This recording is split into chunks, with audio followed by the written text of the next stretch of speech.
الله أكبر.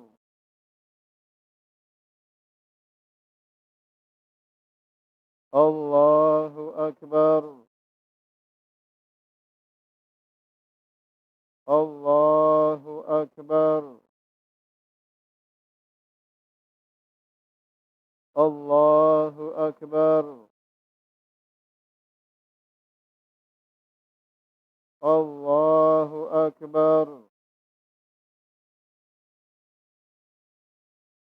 الله أكبر. الله أكبر.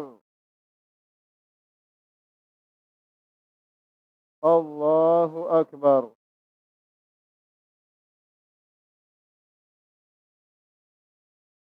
بسم الله الرحمن الرحيم. الحمد لله رب العالمين، الرحمن الرحيم، مالك يوم الدين. إياك نعبد وإياك نستعين. اهدنا الصراط المستقيم، صراط الذين أنعمت عليهم غير المغضوب عليهم ولا الضالين.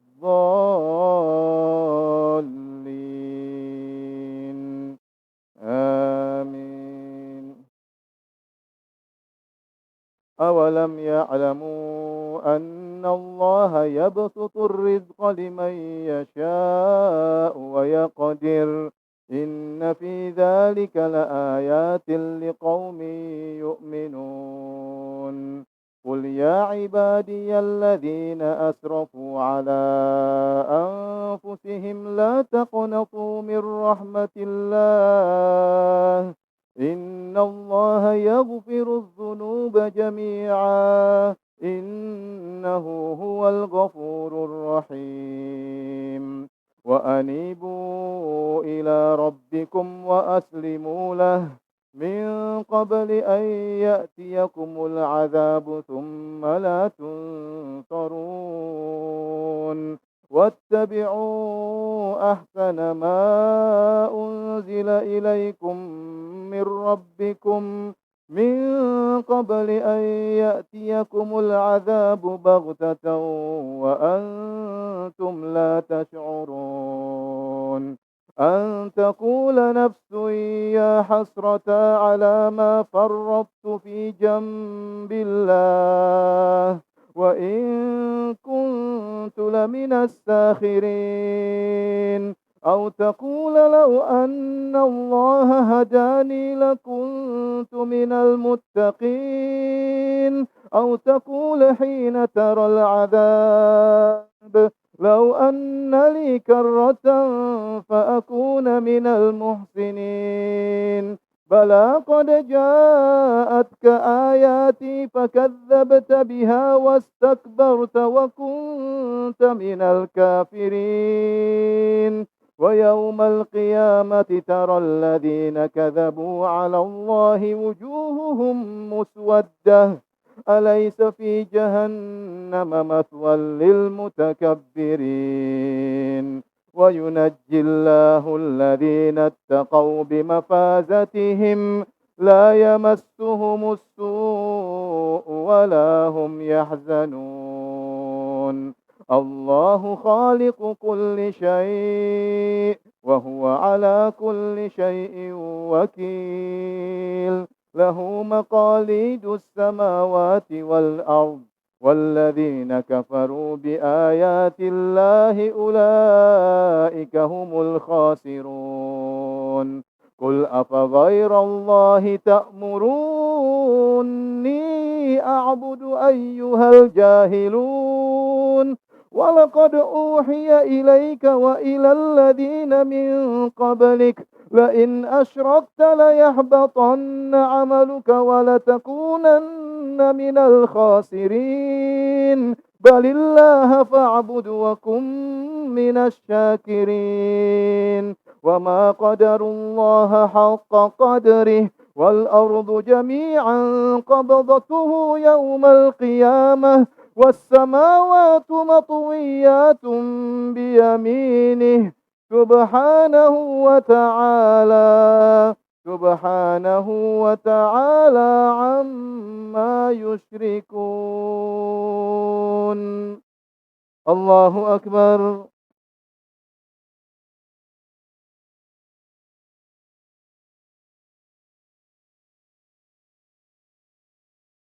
سمع الله لمن حمده. الله أكبر.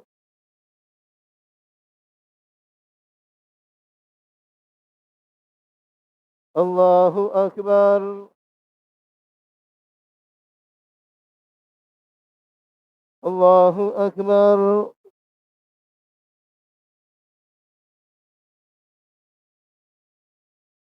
الله أكبر.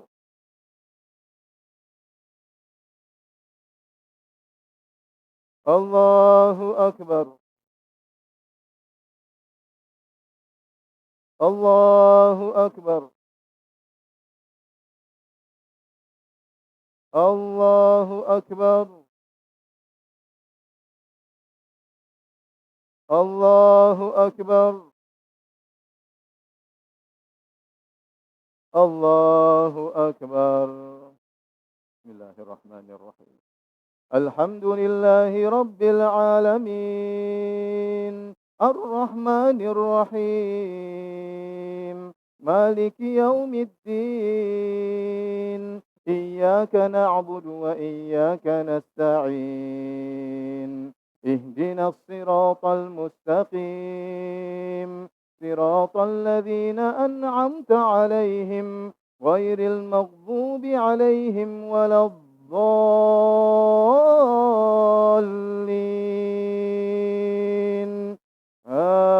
آمين. ونفخ في الصور فصعق من في السماوات ومن في الأرض إلا من شاء الله ثم نفخ فيه أخرى فإذا هم قيام ينظرون وأشرقت الأرض بنور ربها ووضع الكتاب وجيء بالنبيين والشهداء وقضي بينهم بالحق وهم لا يظلمون ووفيت كل نفس ما عملت وهو أعلم بما يفعلون. وسيق الذين كفروا إلى جهنم زمرا حتى إذا جاءوها فتحت أبوابها وقال لهم خزنتها ألم يأتكم رسل منكم يتلون عليكم آيات ربكم وينذرونكم لقاء يومكم هذا قالوا بلى ولكن حقت كلمة العذاب على الكافرين قيل ادخلوا أبواب جهنم خالدين فيها فبئس مثوى المتكبرين.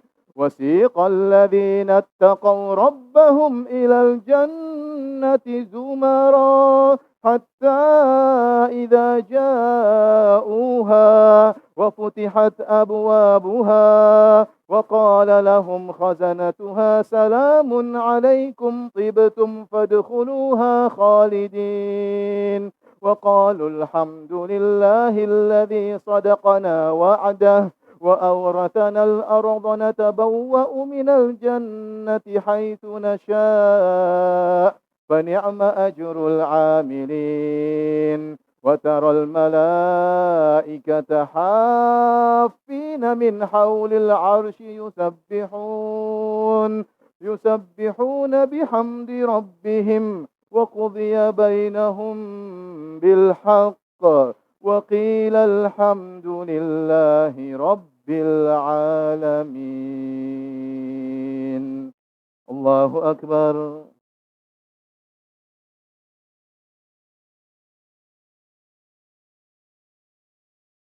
سمع الله لمن حمده. الله أكبر.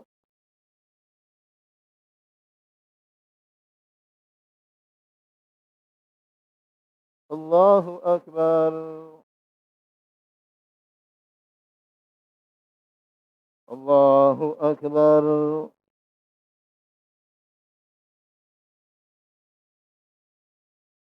الله أكبر.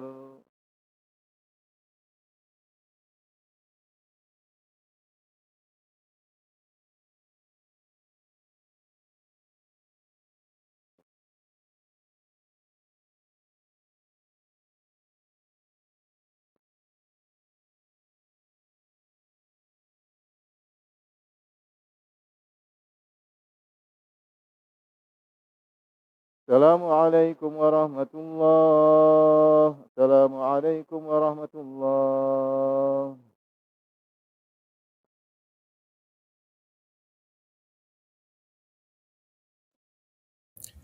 السلام عليكم ورحمة الله وبركاته. إن الحمد لله نحمده ونستعينه ونستغفره ونتوب إليه ونعوذ بالله من شرور أنفسنا وسيئات أعمالنا. من يهده الله فلا مضل له ومن يضلل فلا هادي له. أشهد أن لا إله إلا الله وحده لا شريك له وأشهد أن محمدا عبده ورسوله لا نبي بعده. يا أيها الذين آمنوا اتقوا الله حق تقاته ولا تموتن إلا وأنتم مسلمون. فإن أصدق الحديث كتاب الله وخير الهدى هدى محمد صلى الله عليه وسلم وشر الأمور محدثاتها وكل محدثة بدعة وكل بدعة ضلالة وكل ضلالة في النار. الله أكبر الله أكبر الله أكبر الله أكبر ولله الحمد. الله أكبر الله أكبر الله أكبر الله أكبر ولله الحمد. Ma'asyiral muslimin, sungguhnya puasa mengajarkan kita untuk bertakwa kepada Allah Subhanahu wa taala, dan takwa adalah tujuan dari puasa itu sendiri. Kata Allah Subhanahu wa taala, kutiba alaikumus siyamu kama kutiba alal ladzina min qablikum la'allakum tattaqun. Diwajibkan atas kalian berpuasa agar kalian bertakwa. Oleh karenanya puasa yang tidak disertai dengan ketakwaan tidak diterima oleh Allah Subhanahu wa taala. Kata Nabi sallallahu alaihi wasallam, Man lam yada' qawla zur wal jahla wal amala bihi falaysa lillahi hajatun fi ayyada ta'amahu wa syarabahu.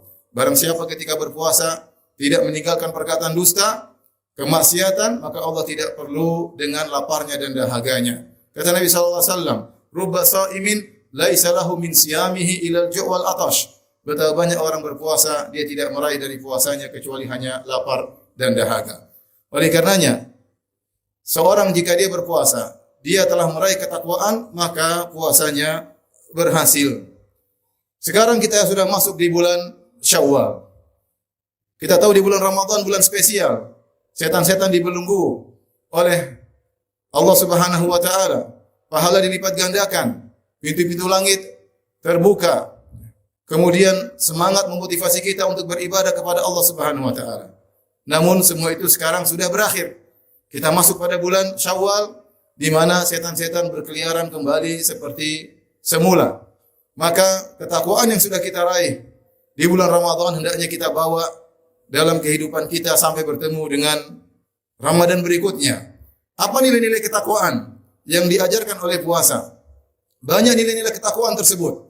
Di antaranya puasa mengajarkan kita untuk muraqabatullah, yaitu merasa senantiasa diawasi oleh Allah Subhanahu wa taala. Seorang ketika berpuasa bisa saja dia berbuka ketika dia bersendirian.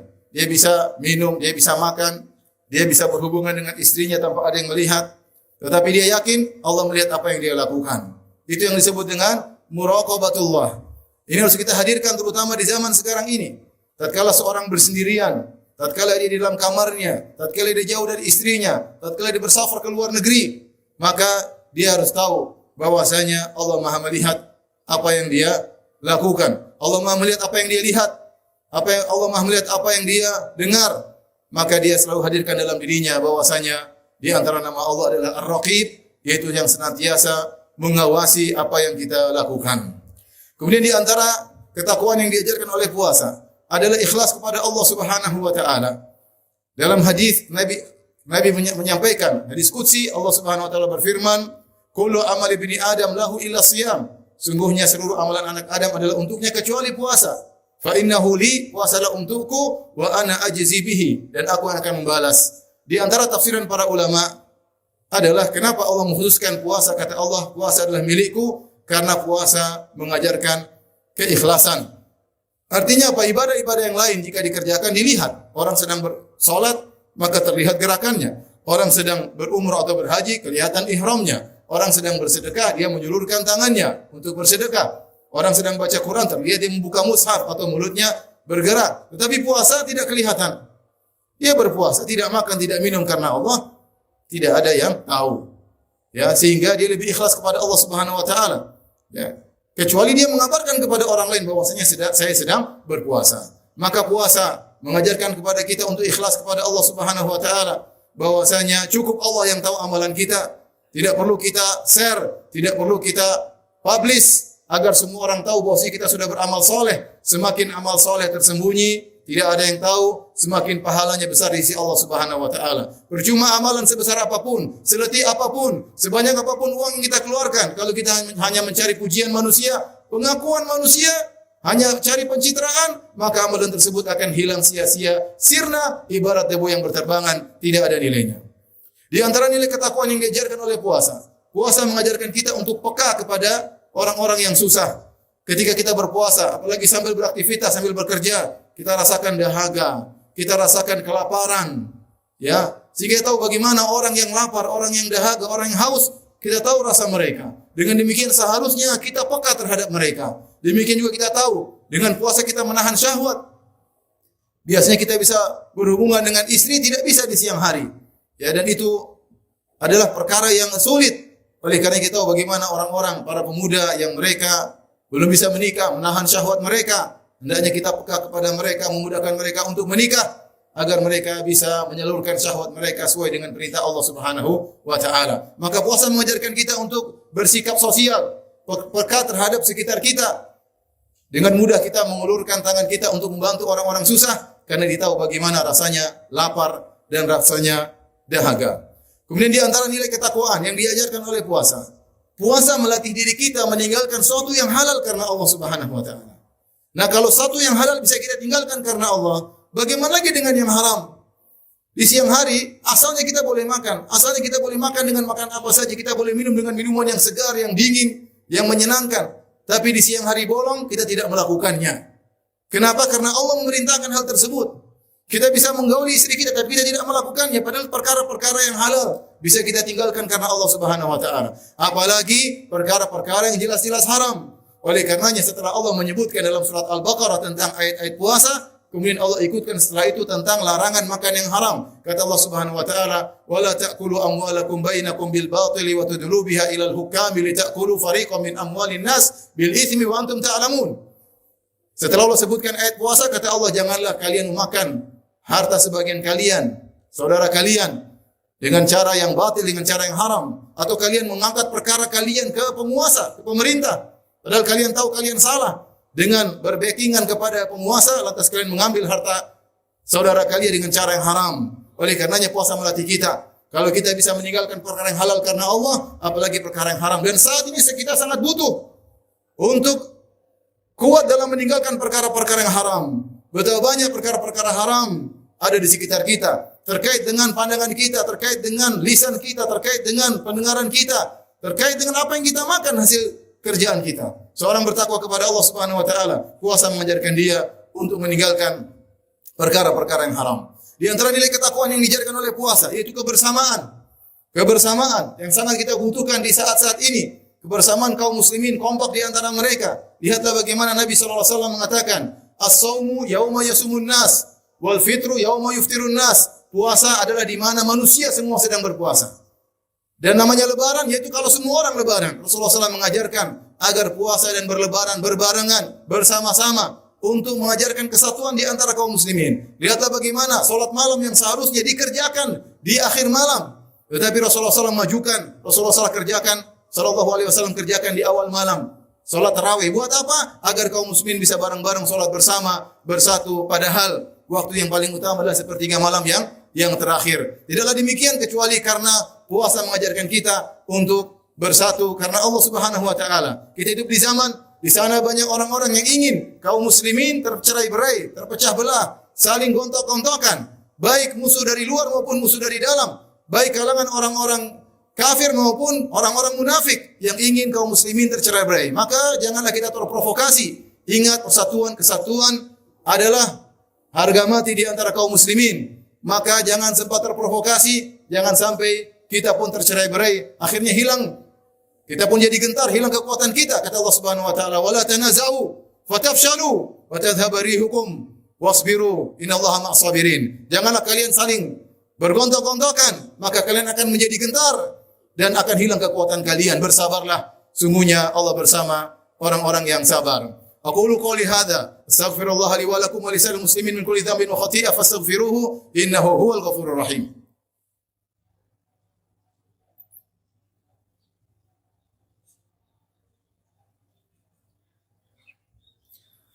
Alhamdulillahi ala ihsani wa syukru lahu ala taufiqihi wa amtinani wa asyhadu an la ilaha illallah wahdahu la syarika lahu ta'ziman li sya'ni wa asyhadu anna Muhammadan abduhu wa rasuluhu da'ila ridwani. Allahumma salli alaihi wa ala alihi wa ashabihi wa ikhwani. Allahu akbar, Allahu akbar, Allahu akbar, Allahu akbar walillahil hamd. Allahu akbar, Allahu akbar, Allahu akbar, Allahu akbar, Allahu akbar walillahil hamd. Ketika Nabi sallallahu alaihi wasallam salat Id, maka Rasulullah sallallahu sengaja untuk berjalan menuju barisan para ibu-ibu untuk menasihati mereka, mengajarkan bahwasanya di antara ibadah yang agung yang menyelamatkan seorang dari neraka jahanam adalah bersedekah. Bersedekah ikhlas karena Allah Subhanahu wa taala. Maka majulah Nabi sallallahu alaihi wasallam bersama Bilal bin Rabah. Kemudian Nabi sallallahu alaihi wasallam berkata kepada para ibu-ibu ketika itu, "Ya ma'syaran nisa, wahai para wanita sekalian, tasaddaqna, bersedekahlah kalian. Fa innakunna aktsaru hatabi jahannam, karena kalian adalah penghuni neraka yang paling banyak." Maka berilah seorang wanita bertanya, "Ya Rasulullah, lima ya Rasulullah? Kenapa kami para wanita penghuni neraka yang paling banyak?" Maka Nabi sallallahu alaihi wasallam mengatakan, "Li'annakunna tuksirna syaka," karena kalian suka mengeluh. Maksudnya apa kata para ulama? Yaitu tidak ridha dengan harta yang sedikit, maunya nambah terus, maunya banyak terus, tidak ridha dengan penghasilan suami. Tuksirna syaka, kalian suka mengeluh. Wa takfurnal ashir, dan kalian tidak berterima kasih kepada suami. Tidak berterima kasih kepada suami atas hasil yang diberikan oleh suami. Ini yang membuat para wanita banyak masuk neraka jahanam. Apa solusinya? Maka Nabi sallallahu alaihi wasallam mengatakan, "Tasaddaqna," bersedekahlah kalian. Bersedekahlah kalian. Maka apa kata sang perawi? "Faja'alna yatasaddaqna min huliyihinna." Maka ketika itu para sahabiat, para ibu-ibu di zaman Nabi, mereka langsung bersedekah, tidak main-main. Langsung mereka melemparkan perhiasan-perhiasan mereka.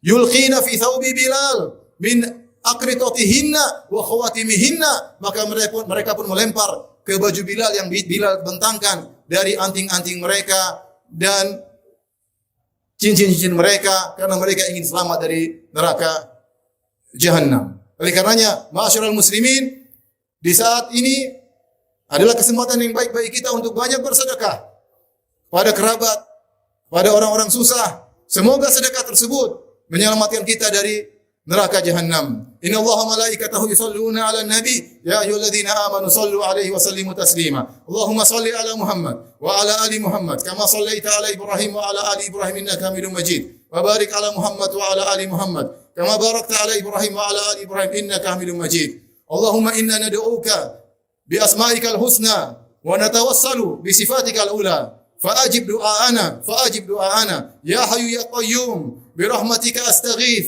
برحمتك نستغيث فأصلح لنا شأننا كله ولا تكلنا إلى أنفسنا طرفة عين. اللهم اغفر للمسلمين والمسلمات والمؤمنين والمؤمنات الأحياء منهم والأموات إنك سميع قريب مجيب دعوات ويا قاضي الحاجات. اللهم بوحدانيتك وأنت الواحد الأحد الفرد الصمد. اللهم أصلح نياتنا وذرياتنا. اللهم أصلح نياتنا وذرياتنا. اللهم اجعل أعمالنا كلها صالحة واجعلها لوجهك خالصة ولا تجعل لأحد فيها شيئا. يا سبوح يا قدوس. اللهم إنا نعوذ بك أن نشرك بك شيئا ونعلمه ونستغفرك لما لا نعلمه. اللهم طهر قلوبنا من النفاق وطهر أعمالنا من الرياء. يا عزيز يا قوي يا عزيز يا قوي. اللهم دمر أعداءك أعداء المسلمين.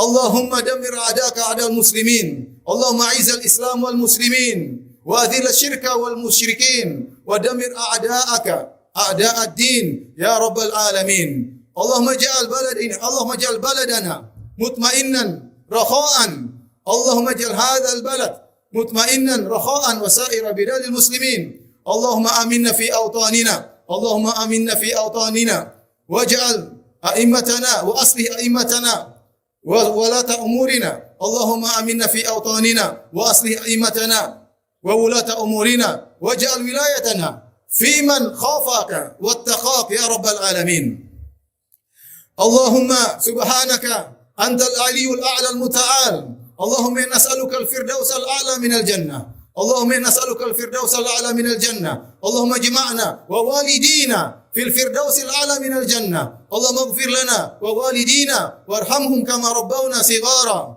يا رزاق ارزقنا رزقا طيبا يا رزاق ارزقنا رزقا طيبا يا رزاق يا قوي يا متين اقضي الدين عن المدينين وارزقهم من حيث يحتسبون ومن حيث لا يحتسبون ربنا آتنا في الدنيا حسنة وفي الآخرة حسنة وقنا عذاب النار سبحان ربنا رب العزة عما يصفون وسلام على المرسلين والحمد لله رب العالمين السلام عليكم ورحمة الله وبركاته